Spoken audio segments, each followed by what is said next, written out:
It is always a joy uh, to share at this time. And so, just kind of spinning off what you said, we got the song and then your comments in the song. Uh, we're going to be talking about what it means to make the offering of finishing well. How about that? I'm trying hard here to make the two fit, but really, I do want you to answer. We're going to be talking about that. How do we finish well? And that is an offering of itself as we choose to finish well. The real title of this was just called Kick It In. I don't know what comes to your mind when I say kick it in, but I think many of you are aware of the fact that I am an athlete. I've been an athlete my entire life. I was swimming by the age of 3, jumping off the high dive, running, biking by the time I was 4, and I'm still running, biking, and swimming today, all these years later. Some of you also may be aware that I continue as an athlete. I am a triathlete, and every year I like to compete in 2 or 3 different triathlons. Over the years, I got so involved with the triathlon that I actually pursued and eventually did an Ironman. So if you're not familiar exactly what that is, an Ironman is an endurance. It's actually called an ultra endurance athletic competition, where you, as a triathlete, you swim, and then because you're not done and you're not tired yet, then you bike, and because you're not tired yet, then you run a marathon. And so I wanted to share that with you because when we think of the words kick it in, if you have an athletic background, and I've been doing sports, like I said, from the time I was 3. I was already doing the miniature league football, the swim team, the baseball team. I mean, my mom signed me up as soon as I was begging. So I actually was begging so bad, they let me start a year early because my birthday was in August the 17th and the cutoff was August the 1st.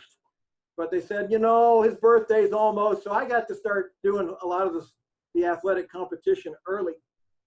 But I used to be on the track team in junior high and in high school. And if any of you have a track team or you know a little bit about that, the words kick it in is something that the coach will tell you. He'll stand at the near the finish line, and then he'll scream your name and say, "Come on, Leatherwood, kick it in!" And that's code word for don't leave anything in the tank. If you've got any strength left, now's the time.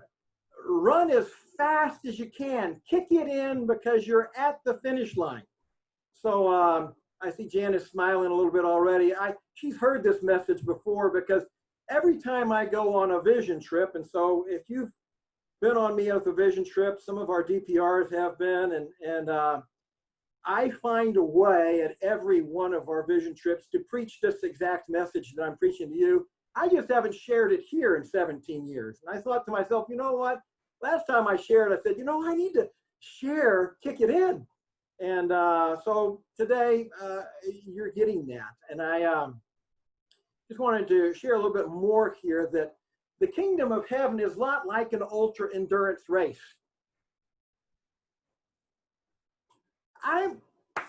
Jesus didn't tell any parables to athletes. Think about it. He told all kinds of wonderful parables, but none to athletes. And I just couldn't stand it. What I began to do is I began to wish that there was a parable that Christ told to the athletes so bad that I rewrote one of his. And so some of you have got this book already. I know Joyce bought everybody a book. This is a copy of the book that I wrote called The Parable of the Ironman.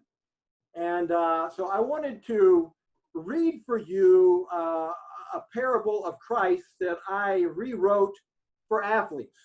So as you listen to this, I want you to think of 2 things. I want a little bit of grace here, okay? So I embellish the story.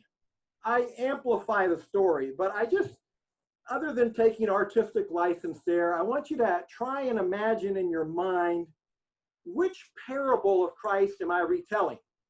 It'll be easy and it'll be hard because I've told people this parable before, and some people are saying, you know, I think you got 2 or 3 parables in there. I did. But if you want, just kind of listen to the parable of the big race and try and figure out which of the parables of Christ it was, and we'll talk more about kick it in. So this is the 1-page parable, and then the book goes on and tells a novel of the exact same parable. Here we go. The kingdom of heaven is like a coach that went out to recruit athletes to join his team to run a race. Some who heard the invitation didn't see any value in the opportunity and immediately turned away. Some immediately said yes, but never showed up for practice. Some said yes, but after the first 3 days of practice, they quit the team as they discovered that it was going to take a lot more energy than they first thought. Some thought it was a good idea, but didn't like the coach nor his prescribed method of training, so they joined another team. Some joined the team and prepared for the big race by doing as little as possible, making small compromises of effort and shortening the training distances. And so on race day, they discovered that they were unable to finish the race. Some prepared well, but had a poor race day strategy. Those who failed to regularly hydrate throughout the race also failed to finish the race. Some joined the team and began to enjoy the accolades associated with the team, lost sight of winning, and though they finished the race, they were among those who were last to cross the finish line. Some joined the team, but their hearts grew hard toward the coach, and they stopped listening to his voice. And while they stayed on the team, they began to listen to other trendy philosophies. They too were met with limited success. Some joined the team and felt the only way to win was to add an illegal advantage.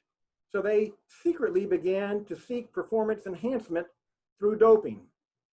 Once they were discovered, their awards were stripped and they were kicked off the team. Some joined the team and followed the coach's prescribed training and won gold, silver, and bronze medals. The parable of the big race. You can read the novel of the parable of the Ironman. I know you got a copy of it. Some of you just haven't got around to reading it yet.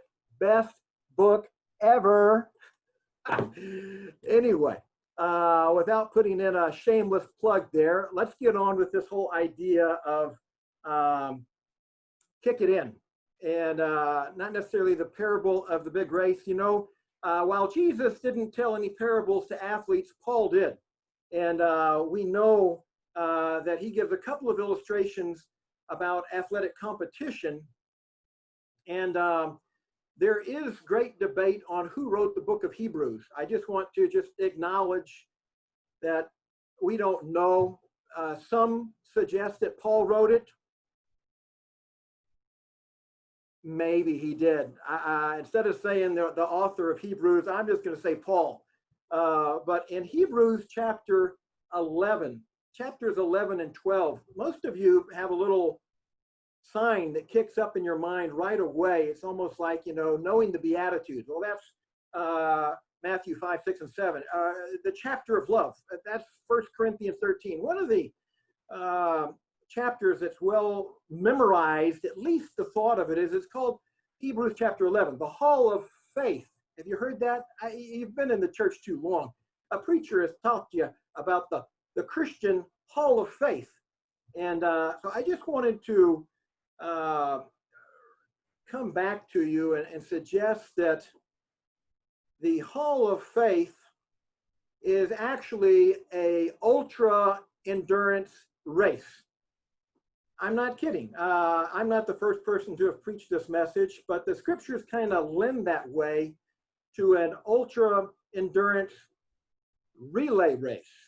And so when you begin to see it in the terms of a relay race, you can get a little something there, and it's not doing damage to the text at all. As a matter of fact, as soon as you get into Hebrews chapter 12, he says this, the very first couple of verses, since we're surrounded by a stadium of people, is one translation. So since we're surrounded by such a great cloud of witnesses, let us run this race. And so I just want to suggest to you that if there weren't chapter divisions, it's chapter 11 and 12 is one single thought, and that he might be alluding to a relay race here. And so I just wanted to kind of talk to you about this relay race, because if you read in Hebrews 11, he starts off with Abel, and he goes to Enoch, and he goes to Noah. And if you can just follow historically, you can find out who's next. Then he goes to Abraham and Isaac and Jacob, and from Jacob we go to Joseph, and from Joseph to Moses. Finally, he gets to the book of Judges, and he throws up his hands and he says, enough. And that's where I want to pick up. So if you have your Bibles, please join me in Hebrews chapter 11.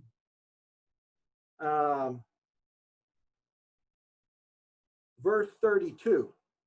And so we're at Hebrews chapter 11, verse 32, the hall of faith, because he goes on and he lists all of these people in those first 31 verses.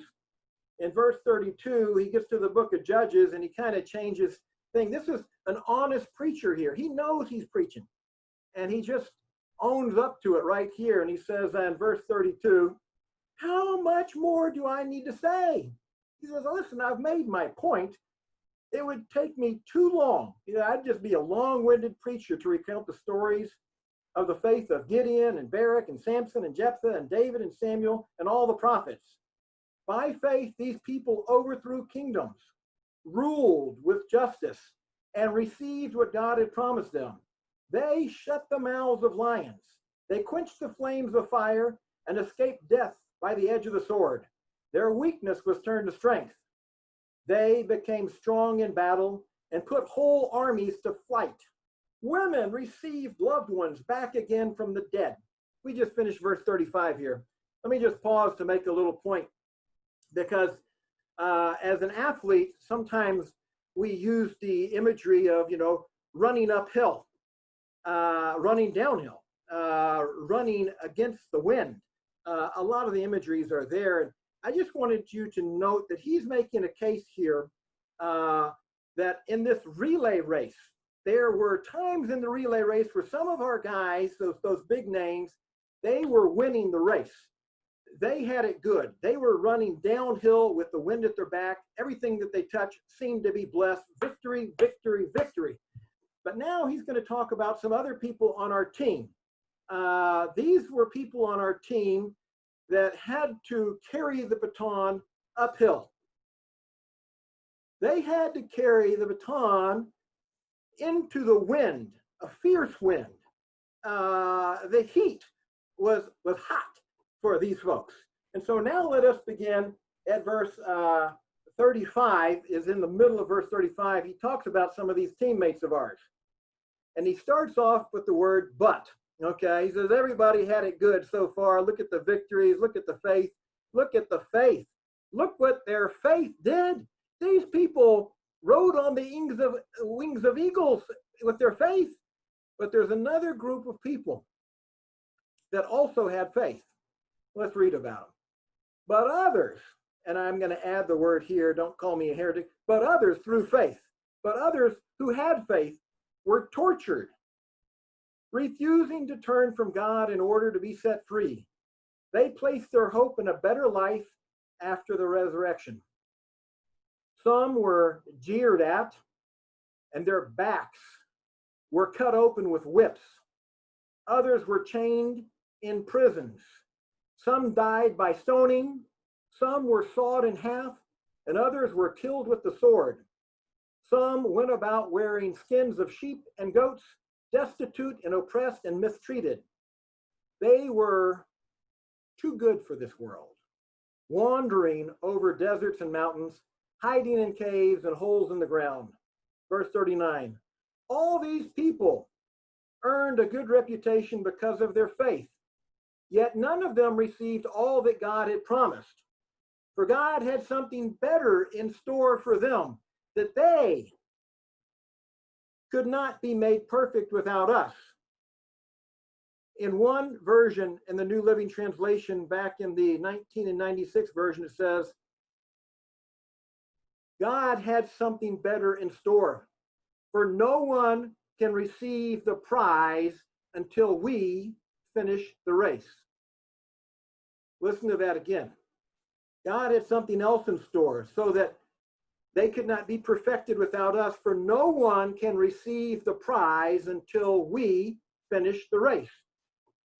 That is not in the current New Living Translation. I want you to know, but it was, they changed the versions of New Living Translation a couple of times. You may not be aware of that. But I still have a copy of that Bible with that actual translation in it. It's beautiful. No one receives the prize until we finish the race. Then let's just go on over to chapter 12. And because I wanted to make sure that you really saw the imagery here of the athletes. 12 verse 1, same thought. Therefore, all these people who've run before us, since we are surrounded by such a huge crowd of witnesses, I want to say a stadium there. We're surrounded by such a huge crowd of witnesses to the life of faith. Now he gets into an athletic term. Let us strip off every weight that slows us down, especially the sin that so easily trips us up. So the imagery here is, think of the athletes at the Olympics. They all show up in their really cool, they got their United States or whatever country they're from. They got these uniforms. They're called warm-ups. And they look good and they feel good and they keep you warm. But guess what? Nobody races in warm-ups. He says, let us strip off every weight. Let us get rid of everything. Get rid of the warm-ups. You're going to get down to just your bare necessities here. It's going to be light. And let us run. Again, I'm telling you, he's talking about a relay race here. And let us run with endurance the race that God has set before us. We do this by keeping our eyes on Jesus, the champion who initiates and perfects our faith. Because of the joy awaiting him, he endured the cross, disregarding the shame. Now he is seated in the place of honor beside God's throne. So, just wanted to share that with you here and kind of just let me talk a little bit more personally here, because I like to look at this in terms of asking ourselves, if we've got this relay of this ultra endurance relay race. Hey, I even got my visual aids today. Woo! All right. Leatherwood's not going to show up without a visual aid. You know what this is, don't you? This is a baton. A baton is the way it's actually pronounced, but you get this idea. This baton is being handed off from generation to generation to generation to generation, all the way from the beginning, Abel, from Adam to Abel to even this moment in history. And so as we begin to think about this, I want you to ask yourself this question. When is the race over? When is this relay race over? And I just wanted to point you to Matthew 24:14. If you can, join with me there. And we're going to read Matthew 24:14. And so I am actually going to just kind of make note. Some of you know the name George Eldon Ladd. He's one of the greatest theologians of just a generation in front of me. But George Eldon Ladd was he's a great writer. He's a great theologian. He's an apologist. And the story is told of him. He taught chapel, and on one particular chapel service, I mean, think about what would have happened here if I had taken his approach. But he did this. The whole chapel is gathered together. All the students are there. They've had worship, and now somebody's going to preach it to them good for 30, 45 minutes. Well, he gets up and he reads Matthew 24:14, and I give you the King James because we want to be in the authorized version. Okay. So Matthew 24:14 says this. And this was George Eldon's sermon. He came out there and he says, "And this gospel of the kingdom shall be preached in all the world for a witness unto all nations, and then shall the end come." And then he said, "And this gospel of the kingdom shall be preached to all the world for a witness unto all nations, and then the end shall come." And then he said, "And this gospel of the kingdom shall be preached unto all nations, and then the end shall come." And he went and sat down. And now, 30 years later, I'm telling you, this great chapel service, because everybody had to scratch their head and say, "Is there anything more? Is that it?" He just wanted them to know one thing. He wanted them to know the finish line according to the Lord Jesus Christ. Jesus Christ told us when the finish line is. He says, "Listen, this is Jesus talking, not George Eldon lad. He says, this gospel of the kingdom shall be preached to all nations, as a witness to all nations, and then the end shall come." So I just want to suggest to you that the end of the race, this baton race, it's when the nations are reached. And that's why I've personally committed my life to global discipleship, global evangelization. That's why I work at ICM. That's why I'm not looking to go somewhere else. As far as I know, this place has got the best strategy in place for reaching the world for Jesus Christ and reaching all nations for Jesus Christ. This is an exciting place to live. We are about, I love the way Joyce Rosser used to say it. He used to say, you know, this is what's on the Father's heart. We are doing what is on the Father's heart. And he gave us the commission, the Great Commission. He said, listen, this is the race. Go and make disciples of all nations. Go and make disciples of all nations. Baptize them in the name of the Father, Son, and Holy Spirit. Teach them to obey everything that I've commanded you. Well, I wanted to kind of tie it up. I realize here I'm going to tell you one more story, and then I'm going to ask a question and kind of drive home the answer to that question, and I will be done. I don't think I'm over time yet. So, but let me just tell you about my 8th grade junior high team. I was on the track team in 8th grade. The story I'm going to tell you can only happen in the 8th grade. I realize it can happen elsewhere, but nowhere else but in junior high do you get mismatches. Some guys who've gone through puberty and other guys are still little bitty squealy guys. And same can be said for the girls. But you know, it's puberty. You don't get to choose when your body's going to turn the switch. And so you get mismatches in 8th grade. And that was the case that we had. But I was on the track team. And just so that you guys know, I was one fast white dude. Yeah, I was. Matter of fact, I was the fastest guy in my class. And I went to a multicultural school. So I was faster than my African-American friend, Kenny Mitchell. I could beat him. My Hispanic brother, James Bustos. Yeah, I was faster than him. My Polish buddy, Charlie Barsky. Yeah, I could outrun him too. I said I was the fastest in my class, but I wasn't the fastest in my grade. The fastest kid in my grade was a guy by the name of Curtis Washington. And Curtis Washington wasn't only the fastest person in his class, he wasn't only the fastest person in his grade, he was the fastest person in our junior high. He was the fastest person in our district. It would be like having Usain Bolt. He went to junior high somewhere. Well, Usain Bolt went to my junior high, and his name was Curtis Washington. He had an unfair advantage. He was as thin as a French fry. His muscles were strapped onto those bones with rubber bands, and he could fly like an eagle, and nobody could touch him. And so I just want you to know that I was on the mile relay in 8th grade.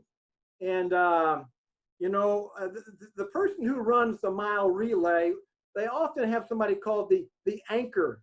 And if you're not certain what that means, the anchor is the last leg.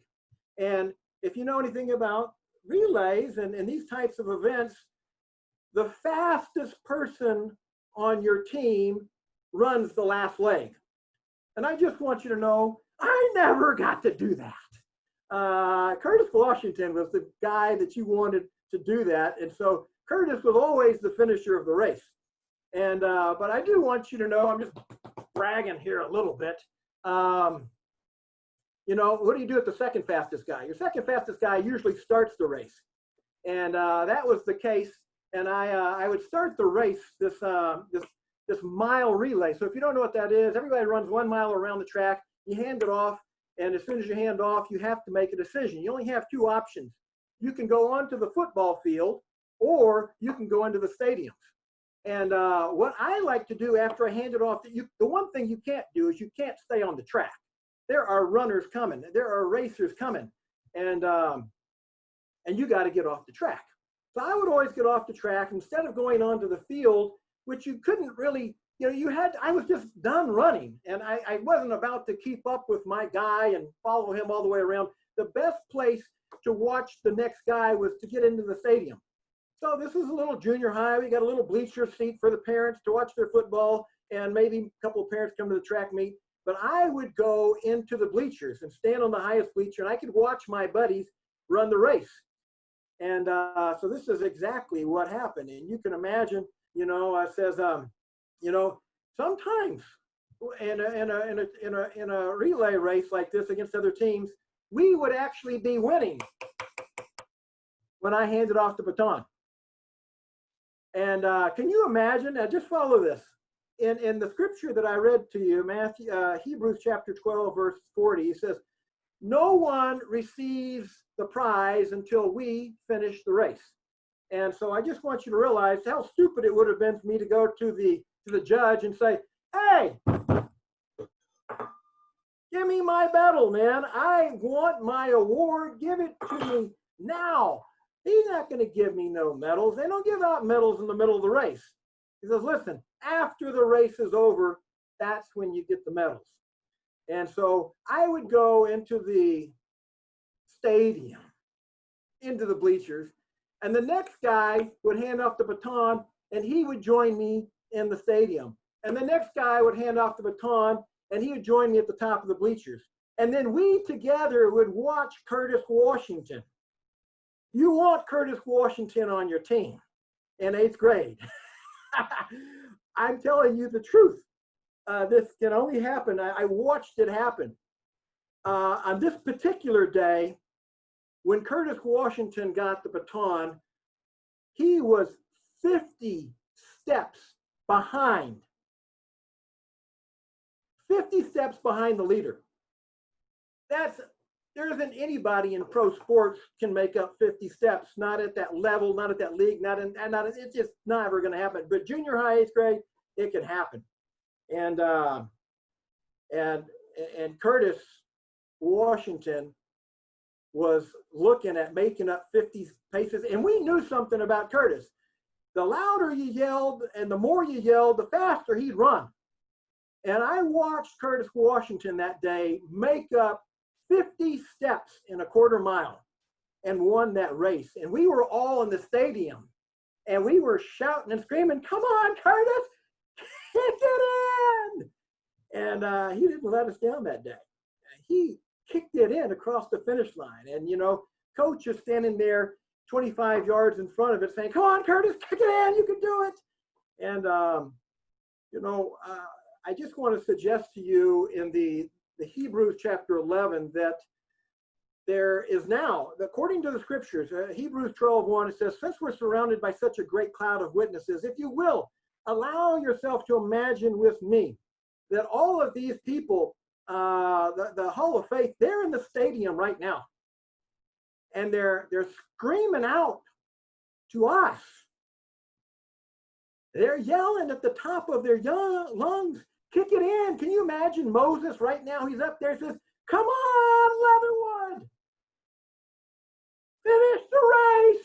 I want my prize. These guys have been waiting years and years and years. They all say, I want prize.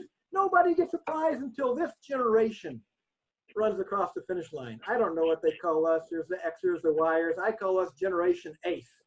You know, all I know is this, is that I don't want to hand off the baton. Matter of fact, I just want to suggest to you that we are Generation Ace. I think we're the generation that is going to see the return of Christ. I'd even suggest to you that it's just 1 second till midnight, and that we are right here. We are the generation. Christ is coming back in our lifetime. I don't know whether you feel that way or not. I feel that way. I'm not here to convince you to feel that way. But if you do feel that way, I want to encourage you to kick it in. Now's the time to kick it in.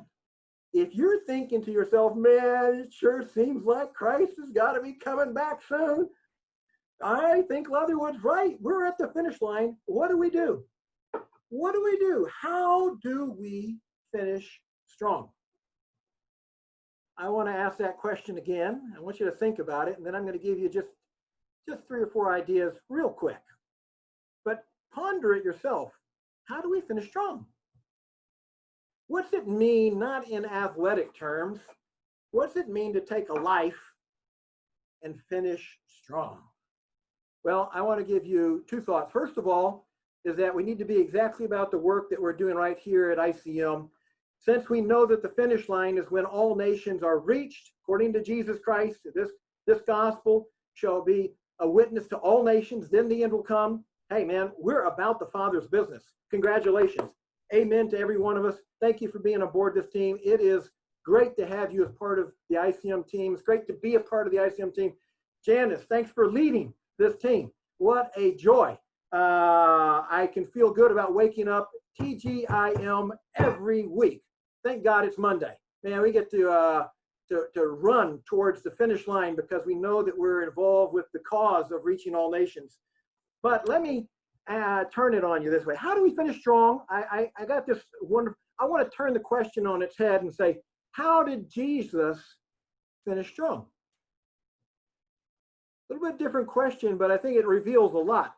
How did Jesus finish strong? If you just think about the last 24 hours of Christ, he'll give you a little idea of how we can also finish strong, other than making disciples of all nations, which is there. But the last 24 hours of his life, here's my thought about him. He made an intimate investment in others.